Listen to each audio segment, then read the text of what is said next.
तो जी आज यहाँ पे आ गया है कपड़े हाथ से धोने का नंबर। और मैं क्यों धो रही हूँ मैं भी बता ही देती हूँ कि हमारी 5-6 दिन से मशीन ख़राब हो रही थी। कभी ड्रायर ख़राब हो रहा था तो कभी जिसमें कपड़े धुलते हैं उसमें वो ख़राब हो रहा था। तो मैं थोड़े थोड़े कपड़े रोज़ धो ही रही थी, तो फिर भी बचा के रख ही दे रही थी भारी भारी कपड़े कि चलो मशीन ठीक हो जाएगी, आज हो जाएगी, कल हो जाएगी। फिर मैंने सोचा कब तक रखे जाएंगे कपड़े, चलिए आज हाथ से धो ही देती हूँ। मगर फिर भी मैंने उसके बावजूद भी थोड़े से कपड़े फिर भी रख ही दिए धो के। और देखिए उसके बावजूद भी इतने सारे कपड़े हो ही गए हैं, बच्चों के हो जाते हैं, खुद के हो जाते हैं, बहुत सारे कपड़े हो गए थे। मैंने कहा चलिए आज धो ही डालते हैं सारे कपड़े। और यहाँ देखिए मेरी स्लीव्स बार बार नीचे आ रही थी और मैं आलस की वजह से बार बार मैं उसको बस ऐसे ही ऊपर चढ़ाई जा रही थी।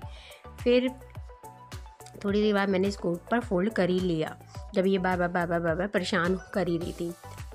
वैसे एक बात है, हाथ से धोने में ना कपड़े जल्दी धुल जाते हैं और मशीन में ना बहुत टाइम लगता है धोने में।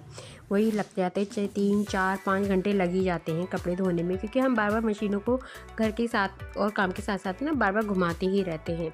और यहाँ पे मैंने 1 घंटे में ये सारे कपड़े धो लिए थे, धो भी दिए थे, सुखा भी दिए थे ड्रायर में।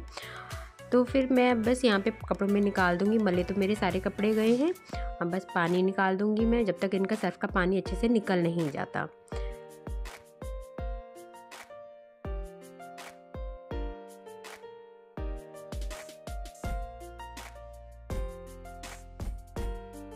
और यहाँ धुल गए हैं कपड़े मेरे और मैं बस ड्रायर कर रही हूँ इनको, क्योंकि ड्रायर वाली मशीन तो मेरी ठीक करवा दी थी मैंने शाम को।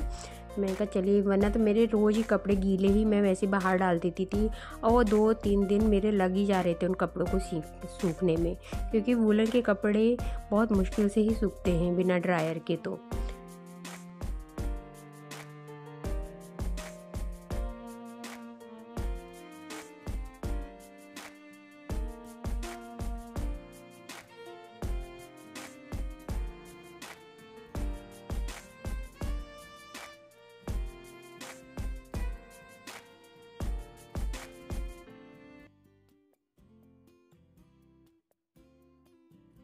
अब मैं यहाँ कपड़े भी डाल आई हूँ। उसके बाद मैं नहा धोकर आ गई हूँ लॉबी में पोछा लगाने, क्योंकि ये लॉबी मेरी लास्ट में सबसे बाद में ही पोछा लगता है यहाँ लॉबी पे, क्योंकि नहा धोने के बाद यहाँ गीले पैर आते हैं तो कीचड़ सी हो जाती है। तो फिर मैं यहाँ पे नहा धोकर ही बाद में एक पोछा मैं मार देती हूँ, साफ़ सुथरा हो जाता है, बिल्कुल घर नीट एंड क्लीन हो जाता है। बस फिर आज हमें कहीं बाहर भी जाना था, हमारा प्रोग्राम बना था लेट ही 11 बजे बना था कि कहीं हमें जाना है और जाना भी ज़रूरी ही था। तो इन्होंने कहा फटाफट 12 बजे तक अपना सारा काम निपटा लो और 12 बजे हम निकल जाएंगे यहाँ से। मैं फिर इसलिए मैं नहा धोकर अपना यहाँ पे बस लॉबी में पोछा लगा दूँगी। पोछा लगाने के बाद ही मैं उसके बाद रेडी होंगी।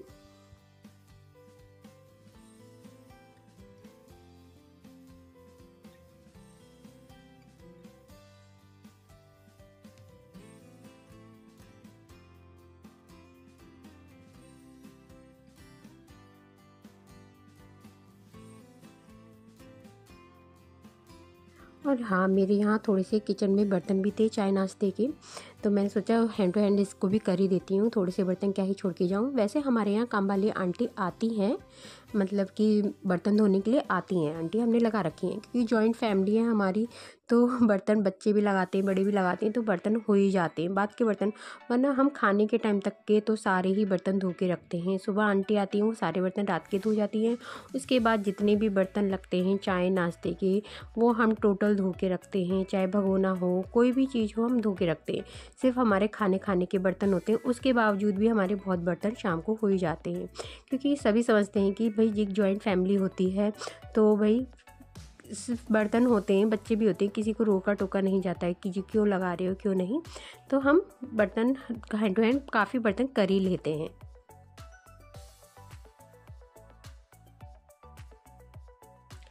हरे कृष्णा, कैसे हैं आप सब लोग? आई होप आप सब भी स्वस्थ होंगे, मस्त होंगे। तो वही आज तो मुझे कहीं जाना है और मैं कहाँ जा रही हूँ ये मैं आपको बताऊँगी बाद में, वहीं पहुँच के ही बताऊँगी कि कहाँ। तो आज मैं चलिए पहले मैं रेडी हो जाती हूँ, फिर मैं आपसे बात करती हूँ। वहाँ पहुँच के ही बात करेंगे या रास्ते में। बस अब मैं यहाँ पे रेडी हो रही हूँ और रेडी होने के साथ साथ मैं यहाँ पे जितने भी कपड़े मेरे थे उतरे हुए चेंज करे थे मैंने, वो भी मैं सब तय बना के रख दूँगी, समेट के रख दूँगी, क्योंकि कहीं से आओ बाहर से फिर कमरा फैला हुआ मिले वो अच्छा नहीं लगता। और यहाँ पे मैंने बच्चे मेरे स्कूल गए हुए थे तो मैंने बच्चों के कपड़े निकाल के रख दिए थे कि मैं मम्मी से बोल गई थी कि मम्मी बच्चे आएंगे तो ये कपड़े पहन लेंगे। तो मम्मी कही ठीक है मैं देख लूँगी।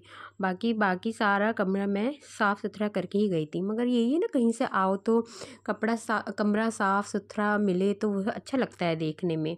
पीछे से चलो बच्चे करें जैसा भी है वो बात अलग है, मगर अपनी तरफ से मैं पूरी कोशिश करती हूँ कि कमरा साफ़ सुथरा करके ही जाऊँ, चाहे मैं कहीं भी जाऊँ। और यहाँ देखिए मेरी चोटी कितनी गंदी लग रही है। यहाँ तो मैंने एडिटिंग करते हुए देखा है कि यार मैंने क्या सोच के ये चोटी बना ली कि बाइक पे बाल उड़ेंगे तो कितने ख़राब हो जाएंगे।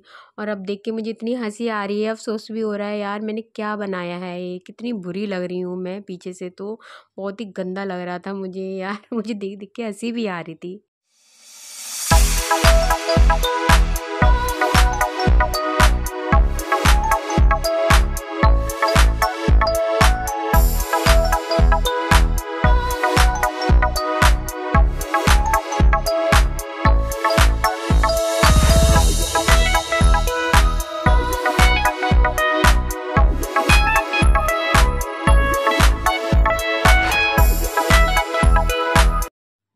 तो यहाँ पहुँच गए हैं हम अपनी मंजिल पे। बस थोड़ी फिर हमने दुकान से मिठाई ली कि खाली हाथ नहीं जाती, हाँ किसी के घर भी जाओ तो कुछ ना कुछ लेके जाना चाहिए।